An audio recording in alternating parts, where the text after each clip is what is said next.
lecture. In our previous lecture, we discussed about how the karma affects the lives of beings, and also the law, which is called the law of species. Now, in this handout, you will find I have given the list of the realms. It's such a very long handout. You cannot be able to complete in one lecture. But I'll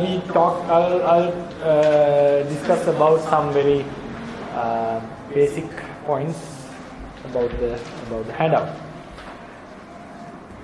As we remember, the Buddha divided the beings into 5 groups as Panchagati, 5 gati. Niraya, Tirachana Yoni, and Petti Visaya were the first 3. So they all belong to the woeful realms. So Niraya is the worst among them. We normally translate this as the hell. One time when I was traveling in Myanmar, one gentleman asked me the question, is there a hell in Buddhism even? so I was unable to give a direct answer at that time. The thing is, we would say, yes, there is hell, but it is not an eternal hell, that as other religions advocate. It's not that you are born there and you have to suffer for the whole time, as long as the time exists. No, it's just as long as your karma remains, you'll be suffering there, and when it expires, you will come out of it. You will die and you will be born in a different realm, right? So, but in few suttas, Devadutta Sutta, Bala Pandita Sutta, and also Agikandopama Sutta, Buddha mentioned about the suffering in the hell. And also he mentioned it is not possible to understand the suffering of the hell by someone who has not directly seen it through divine eye. So it's something that is a fundamental in our sasana, which can be proven, though, in scientifically or empirically. And it has to be, according to our teaching, it has to be something that has to be verified by your own, with your supernatural abilities. So the Sanjati Gati, now also I explained in the previous lecture, the realm I'll be referring as Sanjati Gati. The being is karma-born matter, and the karma-born aggregates are referring as Gati. So the Sanjati Gati is the space in which we are born. So we have 136 places which are called the Niraya. And some of them have been explained in certain suttas that they have a very metal surface and so forth. And altogether we have 8 major hells and 128 minor hells. Each, according to the literature, each major hell is surrounded by 16 minor hells.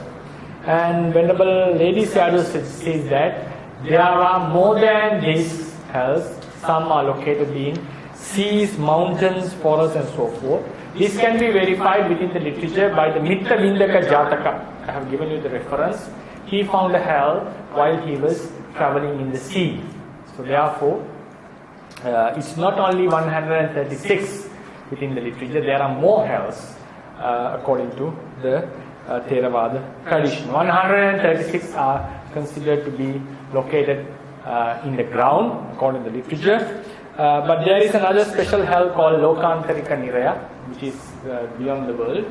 And some other minor hells are also explained.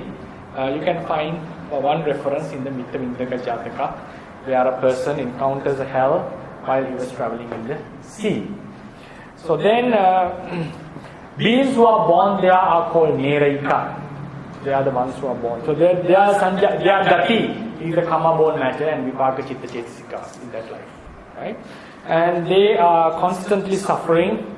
The suffering is unmatchable with the suffering that we encounter in the human life. In the Devadutta Sutta and also Bala Pandita Sutta, Buddha mentioned about this.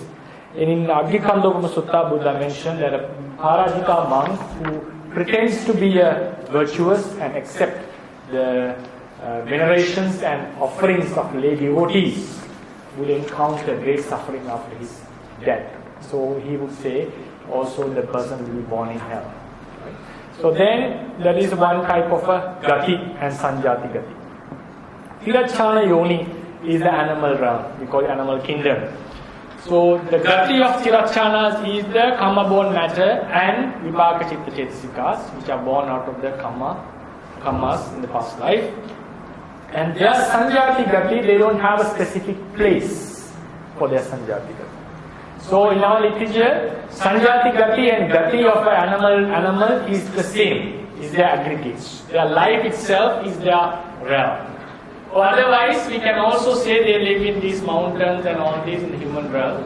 Also we can call where they live permanently, their permanent residence. Permanent residence also can be called their sanjati gati, like forests and seas and so forth. Right? So, and also Buddha mentioned this is the most diverse among all the realms. In some suttas, in one sutta he mentioned the most diverse. I have given you the reference on it. Then some special beings called Nagas and Garudas are found in the literature who experience divine-like pleasures. But they are still born with the akusala kamma. Their patisandhi is given by akusala kamma. The pleasures they encounter are because of the past kusalas that they have done. So therefore, beings, these nagas are outcome of akusala kamma. Not the normal naga, the divine-like nagas. According to literature, they can change their formation also. So they experience the bliss based on kusala, and their patisandhi and their patisandhi is out of a akusala kamma. Then we come to petas, peti visaya we call petas. We normally translate them as hungry ghosts because the most common suffering they encounter is hunger and thirst. But it's not only hunger and thirst, sometimes they suffer with burning, as mentioned in the Lakkana Samyutta. So they are also sanjati gati and gati are the same. They also doesn't have a specific realm where they live. So their aggregates themselves are their realm, especially the karma-born aggregates. And they are for example, when we say petas, sometimes in Buddhist literature, we refer to the ones who have died, also called peta. So here petas means the beings who have gone away, far away from the happiness. Right? And these petas are normally can be classified into few groups. Kala Kanjika, petas who are like skeletons, Nijjhama Tanhika, petas whose bodies burn from both inside and outside constantly. Then Kuppipasika, petas who suffer in immense hunger and thirst. Paradattupajivi, petas who live with the merit given by others. Another type of peta is Demanika petas. Some petas enjoy happiness and suffering from time to time. They are called Demanika petas. Happiness they enjoy is due to the merits they have done in past lives. And there are a number of classifications of peta. I have seen in one book 10 types of peta. So there are various types of classifications of peta. This is also a very diverse realm. Right? It's a diverse realm. So in Lakkana Samyutta, Mahamoggallana saw various petas and expounded in front of Buddha, and Buddha also asserted that he also has seen these creatures. In some Majjhima Nikaya commentary states that there are some peta cities in which petas are filled. Like peta cities are also found. They also have some families. They also have marriages. And also, to my surprise, I found in the Kathavattu, there is a debate, the third council. They say petas and asuras even marry each other. Right? It's a very strange thing. Anyway, so these kind of information are also found. So it's a completely another realm. They have their, maybe they also have their leaders, maybe they also have their customs, rituals, and so forth. Right? So then also another very important point for our practice, Kamavachara Devas are also considered as petas sometimes. Why is that? Because Kamavachara Devas, or like also, we also can include ourselves, they need some other person or some other thing to enjoy their life. The sensual pleasures. Sensual pleasure always depends on the object. So, Therefore, we or sensual beings always search for some object. So this seems like a poverty. Poverty means you are always in need of something. But if you consider about the arupa beings, for an example, sometimes we feel what arupa realm should be very boring. There is no rupa, there is no sound, no rupas, no senses and so forth. But actually, they have overcome the desire for pleasures. So therefore, they don't have that fire within us. Normally, we feel very uncomfortable when we don't get what we want because of the fire, the burning that we have, the desire that we have. So if someone has quenched this desire, extinguished this desire, then at that time he has only peace within himself. So a very nice example is given by one of the Mahatheras regarding the life of a Kamavachara Deva and an Arupa being. He says, life of a Kamavachara Deva is like rice. You need some curries to make it tasteful. But the life of a Arupa being is like a cake. You can just enjoy it with itself, and it is inbuilt taste is there. So likewise, in Arupa realm, you don't need objects to enjoy or satisfy your life. Life itself is a very high bliss. But the Kamavachara realm, you always need some objects. Even among humans, like you need music, you need new forms, new clothes, you have to change it. So always this is in a constant change. So therefore, based on this, even the Kamavachara Devas are referred as Petas, considering their poverty in this sense, right? Not in the poor sense, poverty in need of objects to satisfy themselves. Another group of beings included in Petas are Asuras, right? Asura Nikaya. You can see in the 175 fundamental. They are also doesn't have a specific Sanjati Gati. They are aggregates, and also are all the Gati and Sanjati Gati the same. So these Asuras sometimes are referred as Kala Kanjika Asuras. But if you go to the Sunakatta Patika Sutta, the Buddha mentioned to Sunakatta that Kala Kanjika Asuras are the lowest among the Asuras. Korakattika, the ascetic. Korakattiya was born there. And the commentary says that Kala Kanjika Asuras, some have bodies as large as 3 yojans, and they are like skeleton-like, they have very less flesh and blood, and their mouths are located on the head, and eyes are also located on the head, and they have come out like of a crab, and they are, even though they have a very huge body, their mouth is like the hole of a needle. So it's very difficult for them to sustain, right? So that is because of their karma, they are born in such immense misery. Then commentary on Vibhanga Prakarana states that there have been some asuras who have been suffering without a lump of a food or a drop of a water for eons, like antarkapa. Eons means long period. Then another thing is, because of the nature of the karma, which is is unexplainable, because of the power of the karma, even he goes to a lake. That lake appears to him as completely empty, sometimes like a sand flow or a rock which is heating.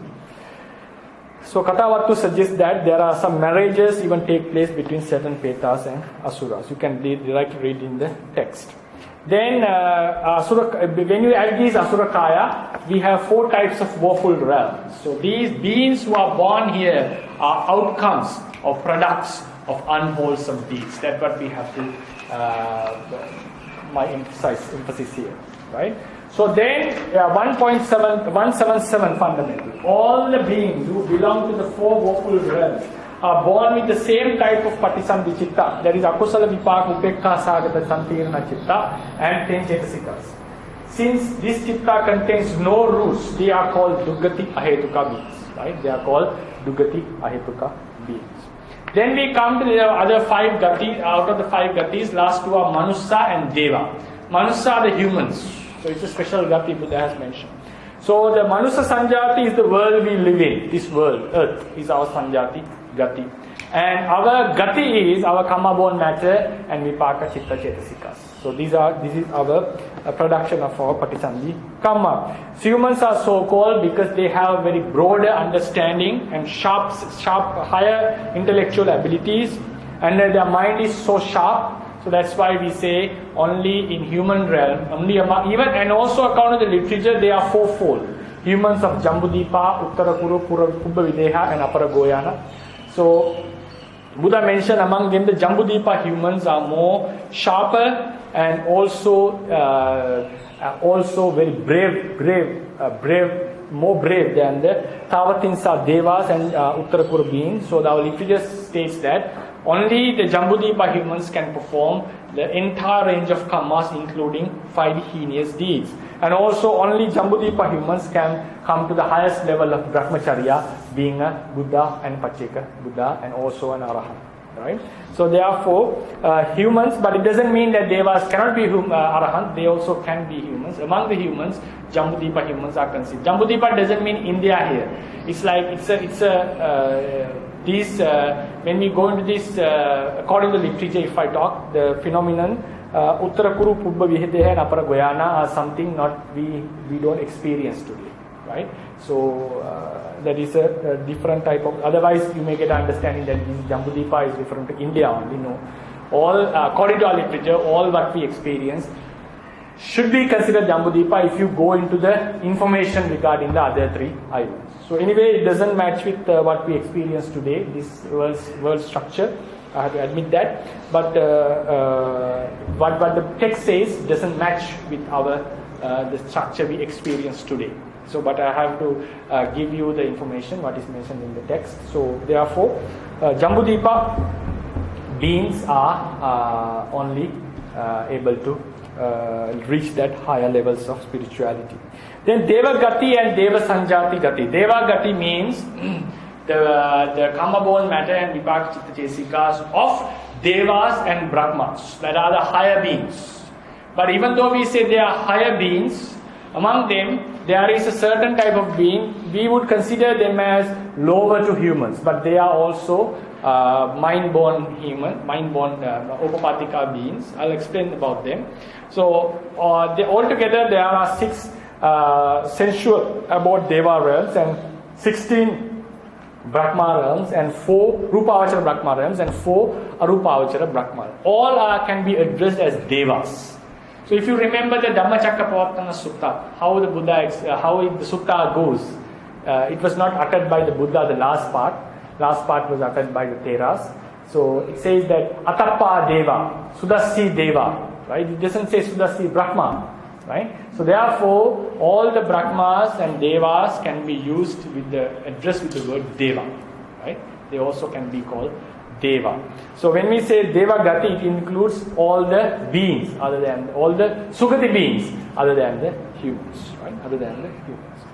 So when we say Bhumma Deva, right? Bhumma Deva, Chatur Maharajika Deva. So therefore, in between Chatur Maharajika and human, there's another type of Deva. So these Devas are not considered as a separate realm. In our literature, we include them in the Chatur Maharajika realm. So we call it the Chatur Maharajika group. I'll come to that point. So these, even though Buddha mentioned as a Deva Gati, he also has mentioned Devas, categorized Devas in specifically. So we can find 3 types of Devas in this regard.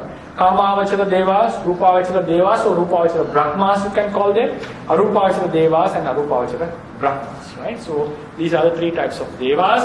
Kamavachara Devas are 6-fold: Chatur Maharajika, Avatinsa, Yama, Tusika, Nirmanavati and Parinita Vasavati.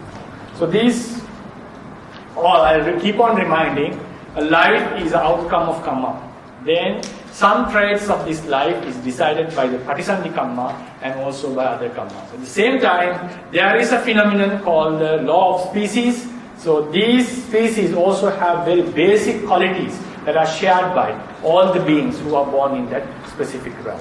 Right? So we have to keep in mind some basic characteristics are, normally when we say in such a form like such a writing like the common to all the beings, that is qualities of the yoni, qualities of the species, that is shared by everyone. For example, Tusita, they are very happy always. That is the natural nature of these beings. So it's something common to all. Nirmana Rati, Paranimita Vasvati, they also have their common characteristics. So they are common to the species. At the same time, some devas may have very special attributes like surpassing others in terms of glory, a lifespan, luxuries, and so forth. And also, the thing is, their entire life, the fuel of their life is their Patisandhi Kamma, the Kamma which we have Patisandhi. So therefore, I always try to bring this topic Kamma into this matter. So then it is, that is very important to understand the teachings. So Chatum Maharajika, Sanjati Gati of Chatum Maharajika realm is where the four guardians, kings exercise their power. So it is twofold. That is from the, according to the literature, from the human realm till there is a exact location which is called Chatum Maharajika realm, which is a divine land, which is a very subtle rupa, which is made out of subtle rupa. In between there, in the space, there are certain beings who are living, who are unable to go there or unable to live in the higher divine realm because of their less merit or because of a certain wish which they have made. So they, therefore, if I draw them here, if we consider this is the human realm, this is the divine Chatum Maharajika.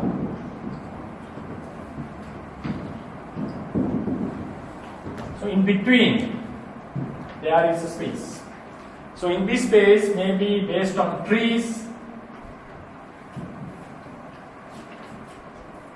or maybe mountains.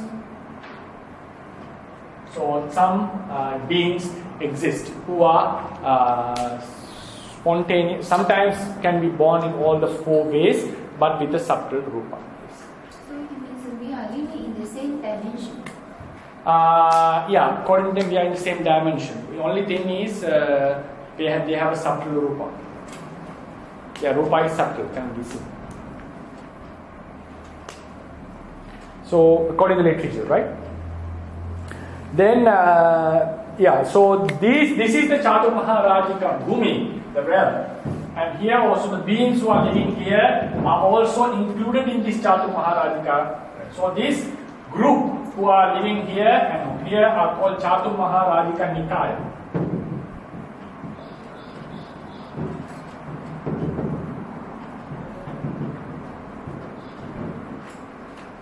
Chatum Maharajika Nikaya. So Chatum Maharajika realm, actually the Bhumi is located separately. So the four guardian kings exercise their power. So in this entire area, so in between them there are lots of certain creatures. Then you can see this in the fundamental 183. In addition to these celestial beings, there is another. In addition means these beings who are living in the divine realm. In addition to them, there is another group of beings. Various groups of beings. There are other various groups, right? There are other various groups of beings that belong to the category of Patur Maharajika, but live in the area between the above mentioned divine land and the earth, right? Earth. But actually, according to literature, they may also live under the earth, right? Not only above the earth, also below the earth, some are living. So, the dominion of the four guardian kings directly affect these groups of beings. The four guardian kings affect the beings who are living in this area. We call it Lower Chatum Maharajika in this case. Lower Chatum Maharajika. They are the Upper Chatum Maharajika. It is mentioned that most of these beings are cruel in nature, so the guardian kings make their authority to control them, preventing doing evil deeds and acting according to their mean desires. That is how it is mentioned. So the four guardian kings mentioned in the literature are Dattaratta, the king of Gandhabas. You can find them in suttas even. Virudha, the king of the Kumbandas. Virupakka, the king of Nagas. Vesavana, the king of Yakhas. Right? And then at this point, it is important to know the beings who belong to the lower part of the Chaturmaharajika realm and live near the earth. A list of those beings could be given as follows. You can see Gandhabas, beings who are born inside the trees. And also it is mentioned that the female Gandhabis are even born inside the women's bodies. Then Rukha Devas, the deities born in the mansions depending on trees, right? Then Kumbandas, Rakasa, we also say Rakasa, Kumbandas. That means they have a big belly, and also they also sometimes protect the legs, and yes, yeah, okay, legs, and also treasures found in the forest and so forth, right? So then Naga is twofold. There is a Naga we mentioned in the animal realm, that is mentioned in the 4.1. And 4.2, there is another type of Naga called Vasundhara Deva and Vasundhara Yakhas. So whenever Lady Sayadaw suggests that in the Mahaparinibbana Sutta, when the Buddha mentioned some earthquakes can happen because of certain devas.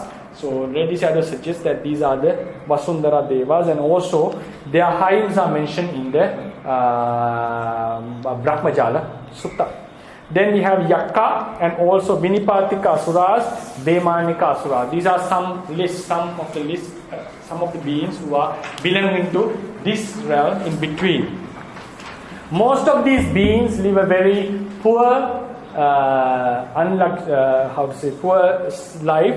Most of them, they don't have their own mansions created by their karma like the devas. So some even have to find their food, and some even disturb the humans and take their needs by possessing the human beings.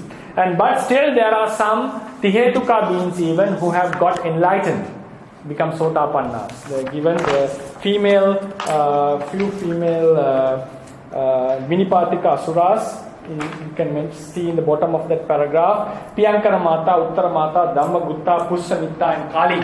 They all became Sotapannas and having listened to the teachings. So then some of these beings are very luxurious, like Alavaka, Satagira, Hemavata, right? So they also became Sotapannas. Then among the above list of beings, non-humans, they are all non-humans, that has a nice appearance and glory can be called Yakka, Deva or Devata, right? Then this is 187, right, paragraph. Whereas a non-human with a less attractive appearance or a dreadful appearance or with less glory or no glory at all can be called a Yakka, right? They are called Yakka. So these are some information regarding these beings. Then we come to Tavatimsa realm, the second realm. The Tavatimsa Bhumi is located above the Chaturmaharajika according to the literature, and aggregate, that is their Sanjati Gati, and aggregates, Kambabone aggregates, their Gati, Tavatimsa Gati. And the god Sakka, who is very famous in the Indian literature, according to our Buddhist literature, lives in this second divine realm. And also there is another type of being called Deva Asuras. I think you have heard in some suttas Buddha mentioned about a fight between Asuras and Devas. Deva Asura Sangamo. So these Asuras are not the Asuras we discussed in that skeleton-like Asuras. They can fight, right? They are very, very weak type of beings. So these Asuras are divine Asuras. They belong to the Chaturmaharajika Tavatimsa. They belong to the Tavatimsa. So we find the word Asura in few places. So I have given a list in 189 based on Lady Sayadaw's explanations.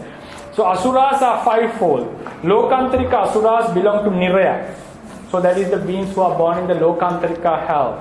Kalakanjika Asuras belong to the Asurakaya. That was the one of the fourfold realms. Vemanika Asuras belong, and the Vinipatika Asuras both belong to the Chaturmaharajika. Vemanika Asuras enjoy happiness and suffering time to time. For example, the the hell, the root, guardian of the hell mentioned in the Devaduta Sutta belongs to this Vemanika Asuras. Vinipatika Asuras are quite poor. Poor means less glorious ones.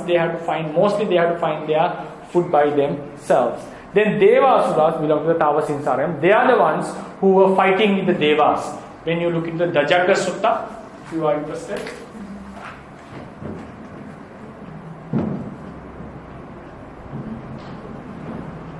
The Dajagga Sutta, Buddha mentioned about such a fight which took place long time before, right? The Dajagga Sutta. So those asuras are these number 5 type of asuras, right? Then there are few other realms: Yama, Tusita, Nimanarati, Paranimita, Vasavati. So they are also, you have to understand, they are Sanjati, Gati and Gati accordingly. So I'll skip these explanations. I'll go to the fundamental 194.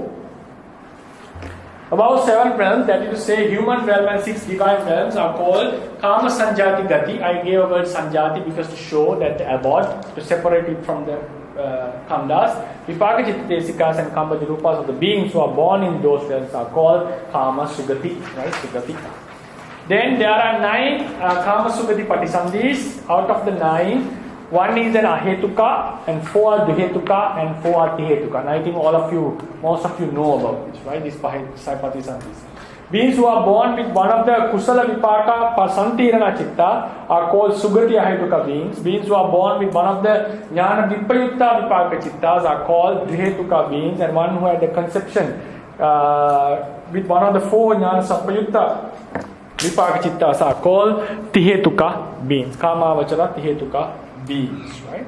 And among these 9 Patisandhis, humans and these beings, the lower Chatur Maharajika, not the upper ones, lower Chatur Maharajikas and humans can have all the 9 types of Patisandhis. They can have all the 9 types of Patisandhis. But the divine beings, the higher divine beings, it means the higher Chatur Maharajika beings and the remaining 5 divine abodes, they can have only Duhetuka and Tihetuka Patisandhi. Right? So when we have Ahetuka Patisandhi, sometimes they may possess certain defects, physical appearance defects. Surely Ahetuka being has a very low level of intelligence. So he has a defect normally in terms of mental capacity. Some may also have defects in their physical appearance. So such type of beings, physical and mental retarded beings, are found in our literature. You can see them in bold letters. The Jatchanda, who are blind by birth. Jati Badira, or sometimes Jatcha Badira, also we can show it in books, who are deaf by birth. Jatcha Ghanaka, who do not possess the faculty of nose sensitivity. They have a nose, but they cannot sense the smell. Jati Muga, who are dumb by birth. They cannot talk, right? Then Jatchela, who are retarded by birth. Their wisdom is very low. Jatchumattaka, who are insane by birth. Insane. Pandaka, eunuchs. Ubato Gyanjanaka, who possess the both sex organs. Napunsaka, who are neither male or female. There are 3. Pandaka, Ubato Gyanjanaka and Napunsaka. Mamma, who cannot speak properly, and so on, they are Ahetuka Patisandhis, Mamma, right? So, but it doesn't mean that Ahetuka being has to be any of them, right? But normally, these beings, if someone is born in this level, we can normally say they are Ahetuka Patisandhis. But I'll also explain that sometimes it is not necessary that one is blind by birth to become a Ahetuka being. I'll come to that point. So then we come to the next point, 197. Beings who are born out of Kamma that has no strength to produce the eye sensitivity are called Jatchanda. So their Patisandhi Kamma has no ability to produce the eye sensitivity when it should be produced. The eye faculty does not arise to them when it could have arisen. The nature of Jatcha Badira, Jatcha Ganaka should also be understood in the same manner. Here the weak Kamma means Duhetuka Omaka Kamma that brings a Ahetuka Patisandhi. I think we discussed this in the previous week, last week, that Kamma becomes weaker in terms of Akusalas associating before, while doing, and after that. Right? So if the karma was duhetuka karma and it is affected by akusalas, then it becomes a duhetuka omaka, the weakest cause of karma. This karma, when it produces a life, it has some defects. That's the problem. That's how these defects appear. The rest of the beings are also born of such weak karmas, so that they possess obvious weakness in their lives. Since these weakness occur due to the feebleness of the patisandhi karma, it is not possible to completely correct them. However, these beings could develop spiritual faculties to a certain extent if they put great effort under proper guidance. Then, it should also be noted that one can possess above mentioned defects by birth due to his patisandhi karma is being affected by strong akusala karmas. It is not because that he is having a ahetuka patisandhi, but other karmas are affecting his patisandhi. Being affected by akusala karmas,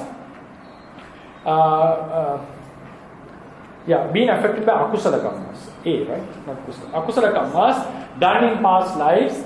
Some beings, right, being affected by akusala karmas done in past lives. Some beings who are born in human realm are unattractive, ugly looking, blind by birth, paralyzed, and unhealthy.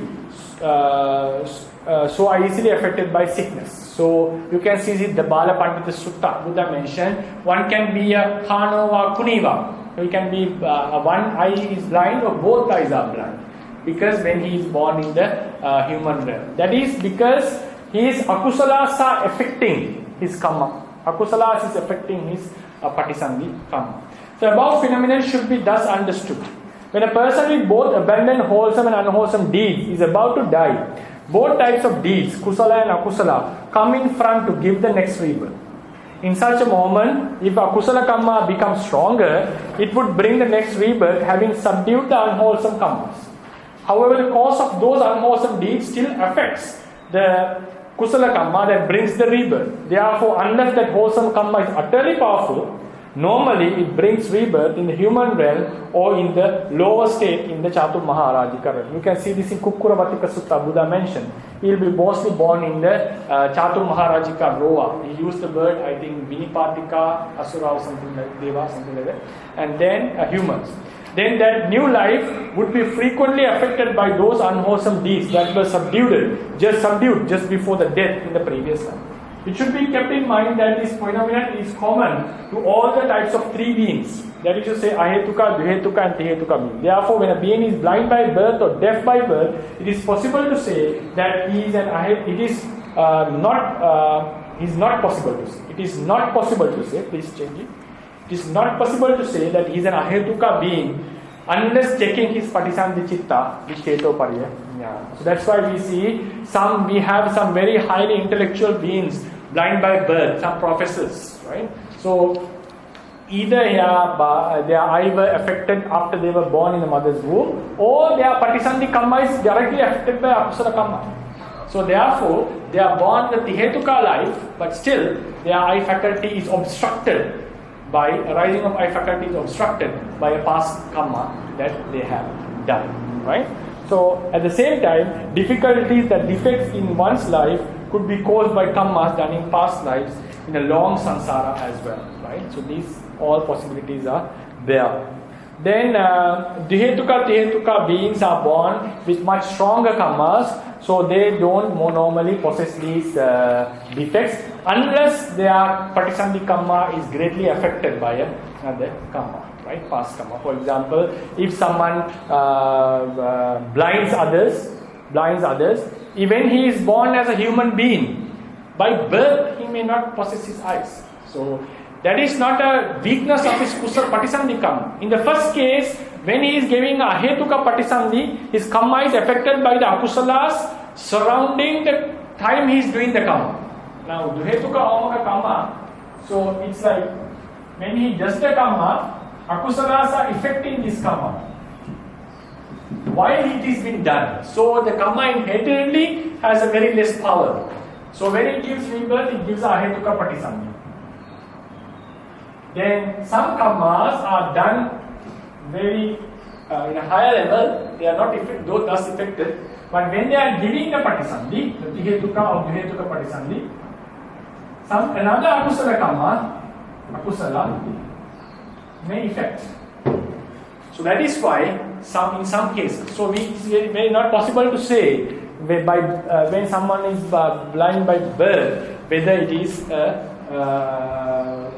he is a Hetuka or Ahetuka being unless checking his rebirth consciousness. Right?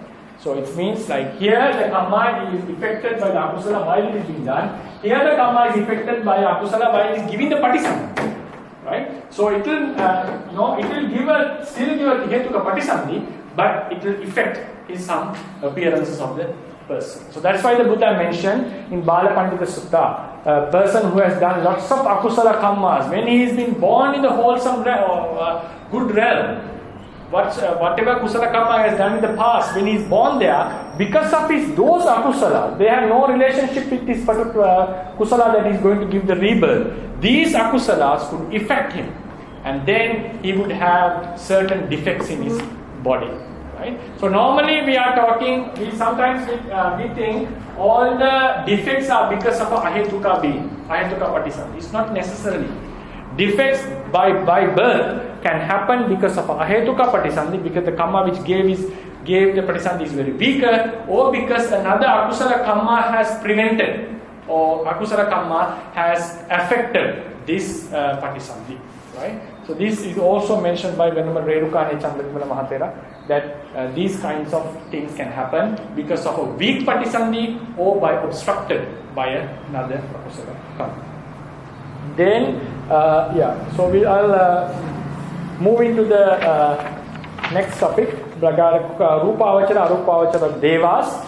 The ones who have developed Rupavachara Jhanas will be born as certain type of Devas who have no attraction, who doesn't get attracted to sensual pleasures. Their life is we can call it's a very noble type of a life, and the realm they are born in is called Rupavachara Deva Sanjati Gati, and their karma-born aggregates are the Rupa Deva Gati. That is Rupavachara Deva Gati and Rupavachara Deva Sanjati Gati is their realm. So there are 16 types of such realms, and they are divided based on the jhanas, first, second, third and fourth jhanas. You can see the list. I haven't given an explanation on these realms. And among them, Asanya Satta beings are born without a chitta. There is a reason for that. They are born with the fifth jhana kusala. But together, having developed meditation called Chitta Viraga Bhavana.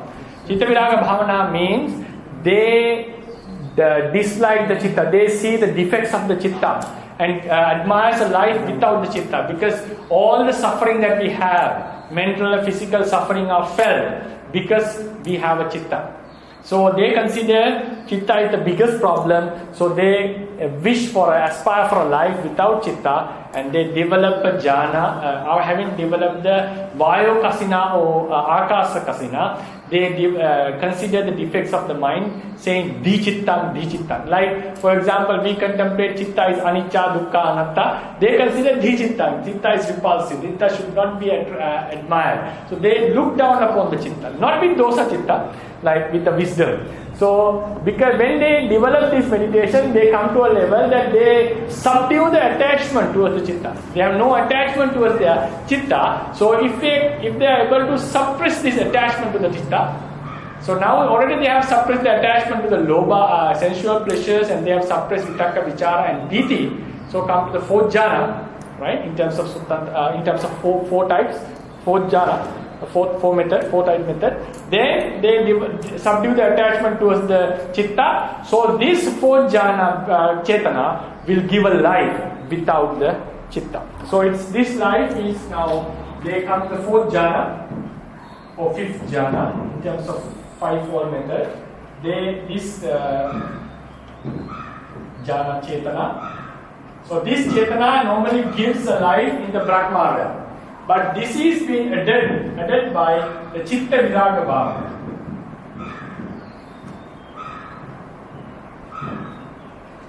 Chitta Viraga Bhava. So this also here another phenomenon plays a role. I am planning to discuss this matter next week regarding when we come to the because I am going to stop the topic of karma from here today. So with regarding tanha is craving. there is a phenomenon of craving, phenomenon of desire, which governs our causality. You can find this phenomenon in Sankhara-Uppatti Sutta and also the Four Noble Truths, and regarding this Asanya Sattara. So, what type of a craving we have,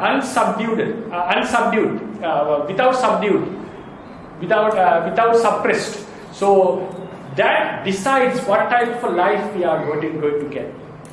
So another point is it's like the craving, the suppression of craving also affects the nature of the next life, not only the karma.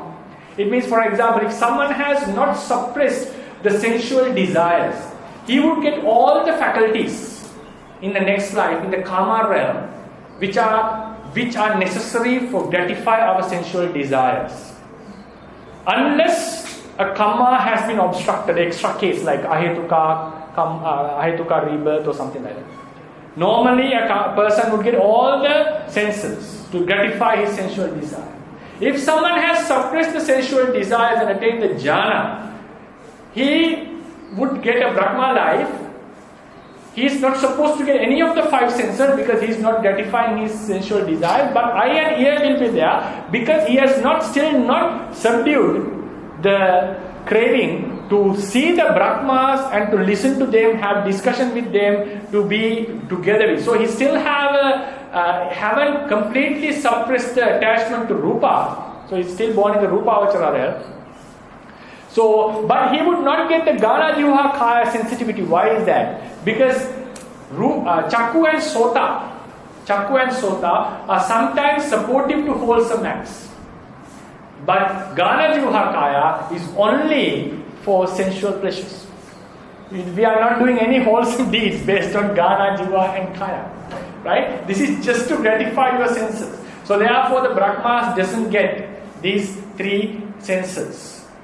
And then when you suppress the attachment towards the Rupa completely means subdue it, suppress it and attain the jhana, you will have a life without Rupa. And if you suppress the attachment to the Chitta and have a jhana, we will be born as a being without the Chitta for a certain time. And also the phenomenon of desire, Buddha mentions. If someone has done a kusala and wishes, may I be born in such place, if the kusala has a suitable power, it will give the results in that way. So therefore, this wish, desire, it is not only craving. The chanda, kusala chanda, lobha, tanha, these all have a common characteristic of a desire, wishing. So this is called the phenomenon of desire. It has affected the causality greatly. So I am planning to discuss on this matter in the next week when we talk about the tanha. So Chitta Viraga Bhavana, he suppresses the desire. So then what happens? This Chetana is giving a Brahma life. Since the craving has been subdued, it gives a life without the Chitta. And if someone completely eradicates craving, what happens? He will not have any form afterlife. So therefore, the craving plays a huge role other than the karma. Karma, we now discussed that karma has a great effect in the beings, like long life, short life, beauty and so forth. At the same time, some basic elements of the life is also decided by the craving that we possess in our life. So then we come into then we have Suddhavasas, 5 Suddhavasas, in which only the Brahmas who have attained Anagamihood will be born there. And I have given some information, you can read there by yourself. The classification of Brahma Parisarja, Brahma Purohita and Mahabrahma. If you go to the list of the Brahma worlds, in the fundamental 203, the list of Brahmas, in the previous, we already passed it, 203. So here, in the first jhana Brahma realm, we have Brahma Parisarja, Brahma Purohita and Mahabrahma. Actually, this is the basic classification of all the Brahmas. This is like the three levels of Brahmas, 3 castes of Brahmas. A person who has developed the jhana with a high level of Iddhipada. So there are 2 types of 3 levels of jhana. Hina, Majjhima, and Panita. Superior, middle, and inferior. There are two ways to decide this. If someone has a high mastery of the jhana, that jhana is called Panita. Middle mastery and not master, just attain, is called Hina. Middle mastery is Majjhima. Another way of classifying is what the level of your Ittipada or Adhipati, the Chanda Chitta Virya Vimatsa, the reasons for your accomplishment. The level of these Ittipada also decide. If you attain a jhana with high level of Ittipada, that jhana is called Panita. If you attain a jhana with a middle level of Ittipada, it's called Majjhima. If you attain a jhana with a low level of Ittipada, it is called Hina. So the rebirth is decided according to the teachers' accepted idea of the tradition. The rebirth is decided based on the second aspect, not the mastery. So if you have attained a jhana with a high level of Ittipada, that is called, the Buddha has mentioned this as, if my memory is correct, Ubbhabi Sankhara, he mentioned this kind of a jhana, like you attain the jhana with the Ittipada, with Ittipadas.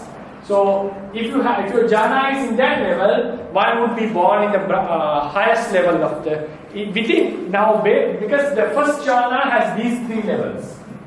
Therefore, when one is born with due to a first jhana, depending upon the quality of his jhana, his realm will be decided. So there are 3 Brahma realms for the first jhana, 3 Brahma realms for the second jhana, 3 for the fourth jhana, and regarding 3 for the third jhana. Regarding the fourth jhana, because of its Upekha Vedana, because it has overcome Piti and Sukha and come to the level of Upekha, so what happens? Even you develop one level, what is the level of the jhana doesn't matter, all will be born in the one realm, in the Vehappala realm. But thing is, even though now when they are born in these different realms based on the quality of the jhana, one who is born with a Panita jhana, despite whether he has the second jhana or first jhana or third jhana or fourth jhana, he is considered as a Mahabrahma. One who is born with a middle level of jhana, he is considered as a Brahma Parisajja. One who is Brahma Purohita, one who is developed with the low level of jhana is called Brahma Purohita. So therefore, according to this, if you go into the second devas in second jhana realms, so Parittaba devas, so they are, in other terms, they are also Brahma Parisajja devas of the second realm. Then Apamanaba devas are the Brahma Purohita devas of the second realm. Abhasra devas are the Mahabrahma devas of the second realm. The same way, Paritta Subha devas are the Brahma Parisajjas of the third realm. Apamana Subha devas are the Brahma Purohitas of the third realm. Subhakinha devas are the Mahabrahmas of the third realm. And they live in separate, the same, according to literature, in the same level, but in separate realms. So the low Brahmas cannot see the higher Brahmas. Then the fourth jhana realms, all the devas of fourth jhana, all the people who develop the fourth jhana are born in the Vehappala realm. They can see each other, they live together, but there is a distinguish. This is a Mahabrahma, this is a Brahma Purohita, this is a Brahma Parisajja, right? Because of the jhana. Asansata devas doesn't have a mind, so they just remain as statues. Then Aviha Atappa Sudasi Akanittaka are also where the Anagamis are born. They also have these 3 distinctions as Mahabrahma, Brahma Purohita, and Brahma Parisajja. So then these all are decided based on the nature of the karma. So because the Chetana gives the Brahma life, but if that Chetana, Jhana Chetana is developed with a high level of Ittipada, that Chetana can give a Mahabrahma life. If the Chetana is developed with a middle level of Ittipada, that Chetana can give a Brahma Purohita life. If that Chetana is developed with a low level of Ittipada, it could give Brahma Parisajja life. So all the places we have to consider the karma is producing a life. So then in the Arupa realm also, there are 4 types of beings in the Arupa realm, their lives are begot by the Arupa Vachara, Chetanam, the Arupa Vachara, jhanas. And also I have offered you a long explanation about the lifespan of the beings of all the 31 realms. You can look into that. I'm not going to read it out according to the literature, right? Lifespan of the beings. Then if you go to the last page, last paragraph. What does all these information suggest? Karma plays a significant role in the life of all beings. While there is a natural law which is called Yoni Niyama, which determines the basic attributes of creatures born into a specific species, some traits are caused by karma. It can be the karma which gave the patisandhi or any other karma. Therefore, diversity of beings is due to two causes. Diversity of beings is, you have to put is, right? Is due to two causes. So what are these two causes? Diversity of beings is due to two causes. That is the Yoni Niyama and Kamma Niyama. Right? Yoni Niyama and Kamma Niyama. Yoni Niyama means when we are born into a certain specific species, it's common, this phenomenon governs his life greatly. So anyone who is born as a lion will have that nature of a lion. Anyone who is born as a cow will have nature of a cow. Anyone who is born as a human will possess the nature of a human. So this is the Yoni Niyama. Even among the Petas, they have certain Yoni Niyamas. Even among the Devas, they have Yoni Niyama. So then we also have the Kamma Niyama. So based on Kamma, our lifespan, nature of certain physical appearances, mental capacities are decided by our life. And also we explain certain temperaments, characteristics are also decided by the Patisandhidayaka Kamma. The next point, next fundamental, 245. If someone rejects the Yoni Niyama and holds only to the Kamma Niyama, he falls into the wrong view of Kubbekata Hetuvada, which suggests that all the diversities in beings are due to past karma. So we have to understand that it's not every diversity in this world among the beings is due to past karmas. If someone rejects Kamma Niyama and holds only to the Yoni Niyama, he falls into the wrong view of Sabhavavada. It means, which states that everything happens according to the natural law and there are no effects made by one's actions, by the actions one has made in past. Such a person most probably would reject the existence of a consciousness that transcends matter and sees the improbabilities of a rebirth. He would not consider about a rebirth, but he would consider there is a natural law which governs this entire universe, but he rejects this. He doesn't see the probability of karma, necessity of karma. If someone rejects the both, he goes into the Ahetukavada. It means which denies the cause, or Niyativada, because everything is determined. Because the thing is, he finds out things happen because of dissimilar causes, dissimilar results happens. So then he comes into argument.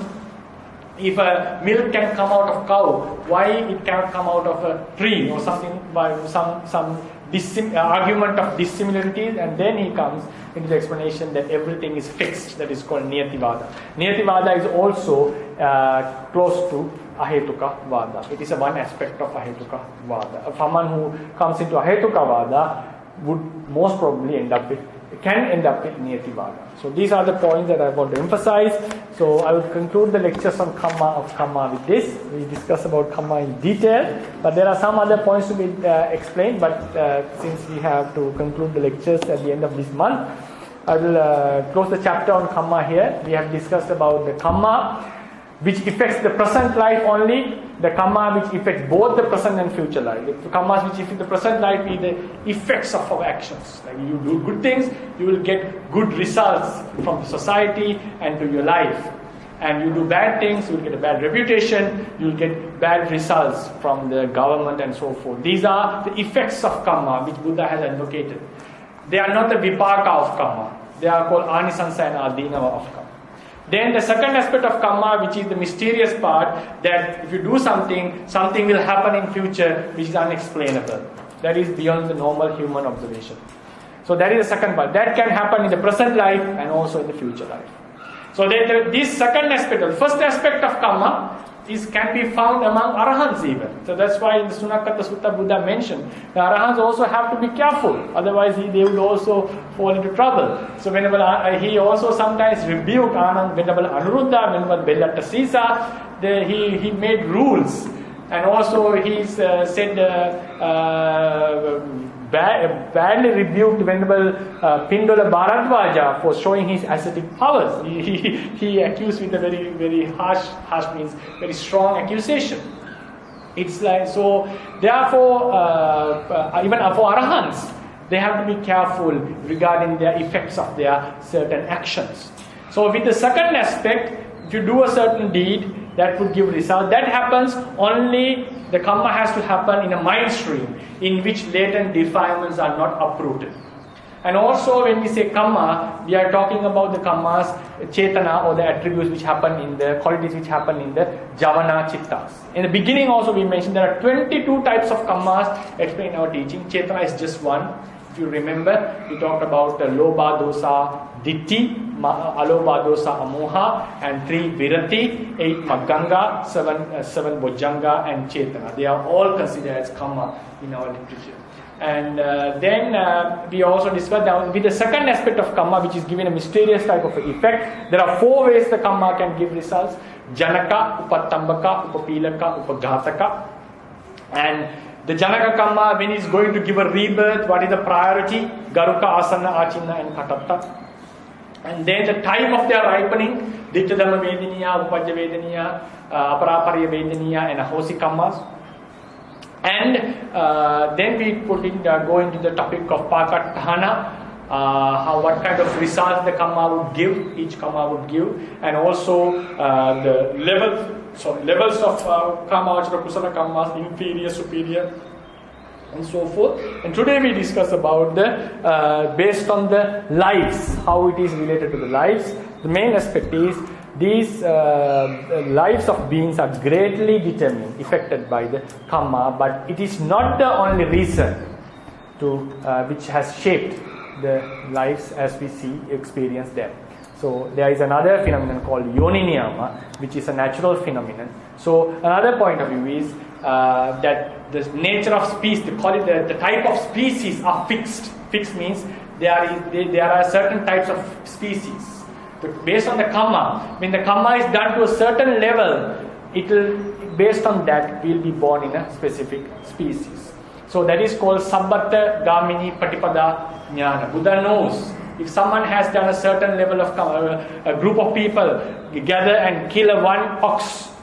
So Buddha can read among these 10 what is the intensity of the karmas that they have done, and based on the conditions, his number 1's karma can lead him to a petara. Number 2's karma can lead into a niraya. Number 3 can lead into a tirachana, based on the level of the karma. So that is the wisdom that he possessed. He measures the intensity of the karma and the quality of the species, the 31 realms, and then which karma, to which realm this karma one can lead. So it's a very deep kind of phenomenon. So that's the Buddha could, according to our literature, Buddha could understand profoundly. So he could say if someone has done a certain deed, where it would lead him. So this is and also conclude the chapter. According to the Buddhist teachings, understanding karma entirely is not possible. There are 4 things that Buddha says. If someone tries to understand completely, he gives two results. Either you will end up with exhaustion, or you will end up being mad. So they are the karma, the qualities, the wisdom of a Buddha, and the nature of the world, and finally it is the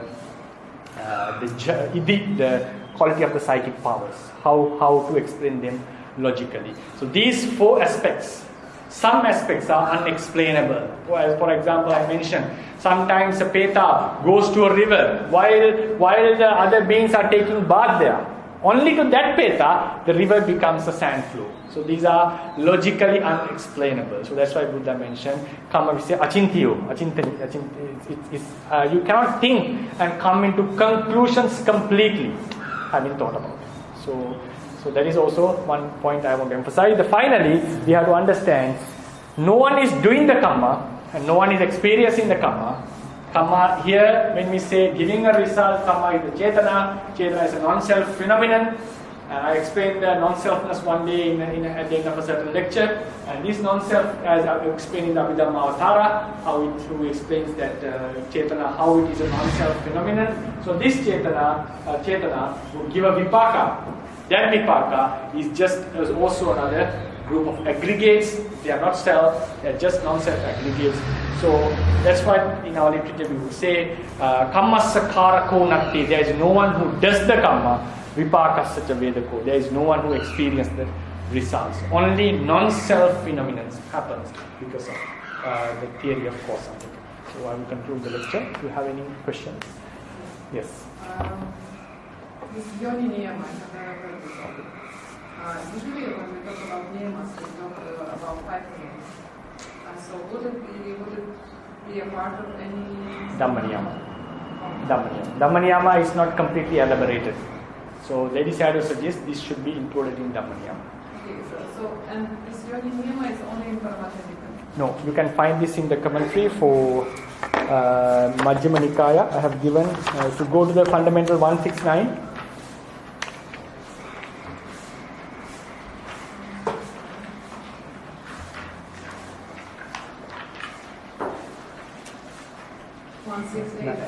One six nine. right, the bottom of the in bold letters we have footnote 225, right here, the bold letters 225, the footnote, Majjhima Nikaya commentary. He says kammani yoni kipati. Kamma takes you to the yoni. Yoni siddha ime satta nana vanna hunti. Based on the yoni, beings are having these appearances. So this is the commentarial literature. So this one he uses as yoni niyama. He adapts a new word based on this fundament. Lady Sayadaw uses a new word, yoni niyama, that is found in Paramattha Dipani, but it is based on this saying. You cannot find the exact word yoni niyama. I think we get that right. It says, the Mahasiva Thera says, kammani yoni kipati. Kamma takes you to a certain species. Yoni siddha ime satta nanavan. Based on the quality of the species, the nature of the species, we have these special basic appearances. So based on that, he suggests there is something called yoni niyama. And then, I was thinking in the terms of division of the world into 3 worlds, like Sattva Loka, Avakasa. Sankhara Loka, and Avakasa. Avakasa Loka. So this Sanjati gati. that would be like Okasa. Okasa, yes. But here, when explaining all this, you never said like Mount Meru or here or there. You know, there was even among the Brahmas, do they have their own space? Yes, or, yes. So it's Mansions, yes. According to literature, mansions, trees, even in their Brahmas. yes. Kapparukka Vimana. You can see this in the sub-commentary of commentary of the Dhammasangani. Even they have attachment towards the mansions and their trees, their worlds. So there is argument whether this loba should be categorized as kamaraga or kamasava or bhavasava or whatever, right? So these information are found. They have their gardens, mansions, and all. Still, when we equal the gati and Sanjati gati. Sanjati gati for animals. Animals and petas and asuras, they don't have a specific realm, right? But so still they are in yeah. Manasaloka. So that's why I mentioned, like if you go to Fundamental 172, right? So the second line, I say they are identical in bold letters, right? That's 1, 2, 3, 4 footnote. 2, 3, 4 footnote. If I have written in English, right, the Pali and English. If someone needs places such as forests, mountains, and seas in which animals are born and which are their permanent residences, can be taken as Sanjati Gati because it says Atava or how to say, then it says Yatavate Aranya Samudda Pabbatadike Nibaddhavasang Vasanti Tadisasatanang Vasena Okasopi Ghaitam. So you have two if you want, you can consider that also as their Sanjati Gati. But since they don't have because they live in the human realm, we consider this as the human realm. So then we don't give a special realm to it. This is this Okasa is for this Jambudipa or whatever, it's like for all. Yeah, we can say. If we say it's all for him, they are Sanjati Gati is this. That's why they commonly says two options. How important is Sanjati Gati? Sanjati Gati is important means to our practice. You mean? Still, I'm still thinking in Okasaloka terms. Right. You know, like in the terms of location. You know, Yeah. How important is it? Why do we have it at all? Cosmological description at all. You know, how is important for us? Like, for example, in like Western philosophy, whatever they were thinking about the cosmos and the construction, also like drawing the earth and ocean and born by elephants or however. So their own conception. But I think for Buddhism, maybe this is not so important, is it? I would say that for some temperaments, this would be an important factor. When they understand that there are such a vast cosmos is happening and a huge number of beings. For example, when I personally consider about in the literature has such a huge cosmos, you feel like then also there is a certain kind of a detachment can happen to some person. It depends on the temperament, I would consider. So for some it may not be a huge case, but for some I think there is, because it depends on how you look into the point. So still this is like this is like description will still be the aim of this description will still be liberation. Yes, exactly. To show that this is an entire world and there are a number of beings, so it's like what you are only a part of this.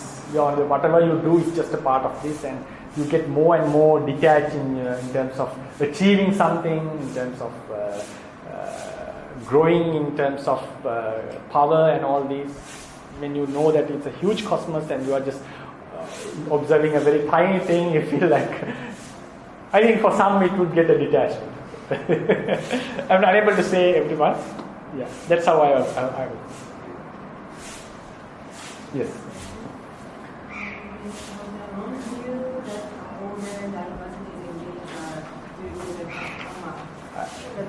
Last one, yeah. Hetuvada, yeah.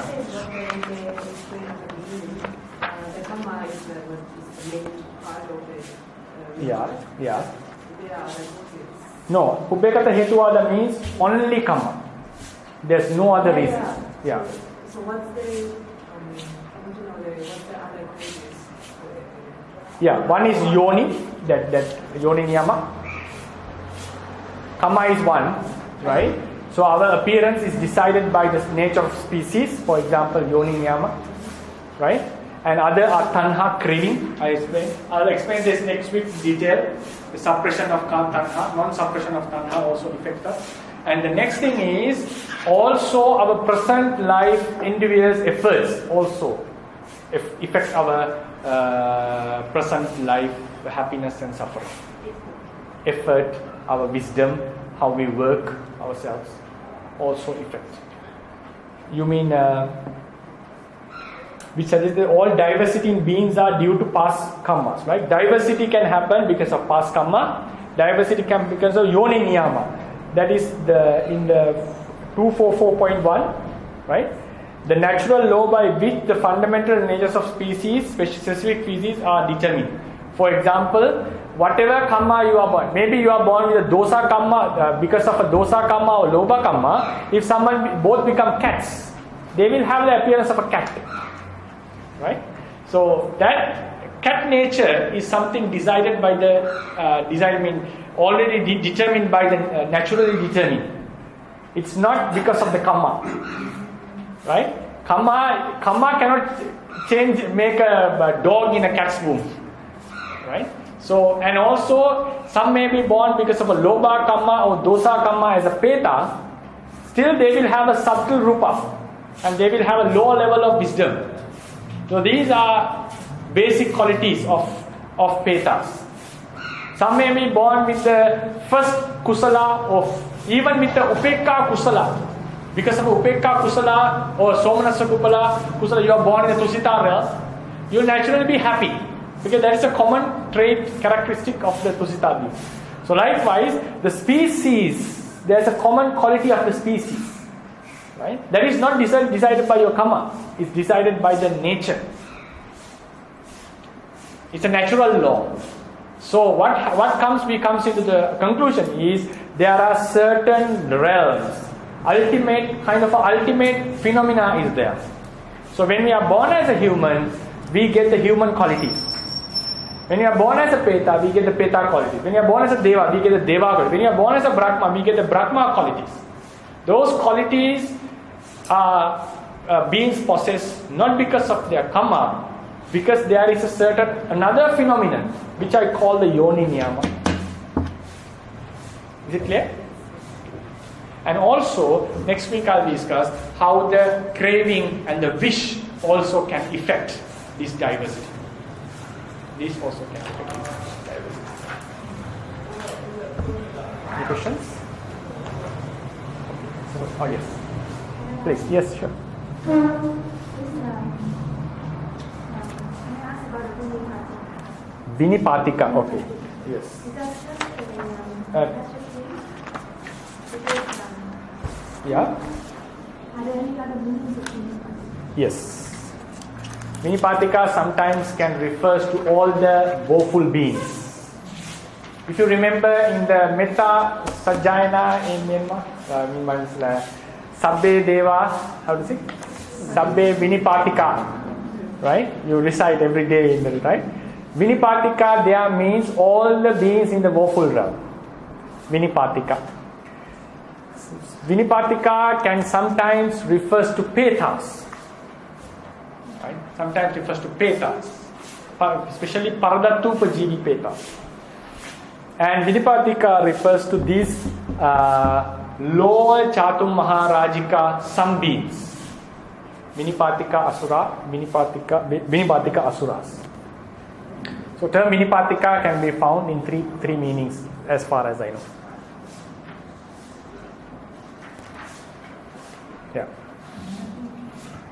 About the Yonism.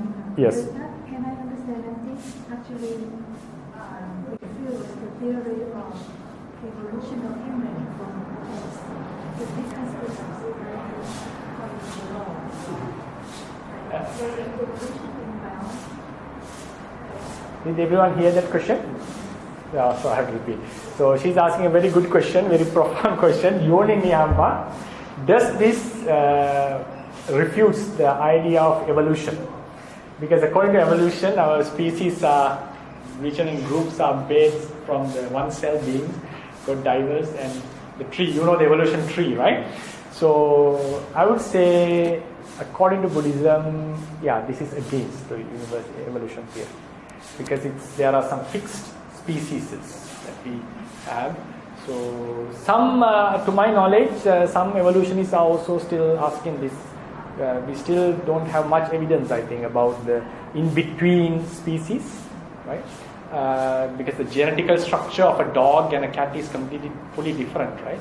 So I'm not talking about that theory because I have less knowledge on that. But what I can say is what the evolution theory suggests is not Buddhism doesn't go with that. Buddhism has a different theory of explanation. Any questions? Oh, yeah. According to the New Age opinion, there is no revolution. Okay. Okay. I would say that when we are living for a long time, surely the generation wise there is a certain evolution. But according to the Buddhist perspective, change of a species into another species I think it's especially from an ape to a human. According to Buddhism, ape is a woeful being, human is a Sugati being, their Patisandhi Chitta and everything is different. So when we have Buddhism like a fixed doctrine, fixed means like specifically analyzed, we cannot have evolution going together with it. But we do have evolution, cultural evolution. We do have the evolution within our nature of when we go into a certain district and start to live, our generations would change. This type of evolution anyone would accept, Buddhists would accept, but not a change of a species into another species. If based on the, especially based on the karma and all and rebirth, I think Buddhism and evolution never go together, cannot go together. Okay, then we'll meet next week. Thank you for listening.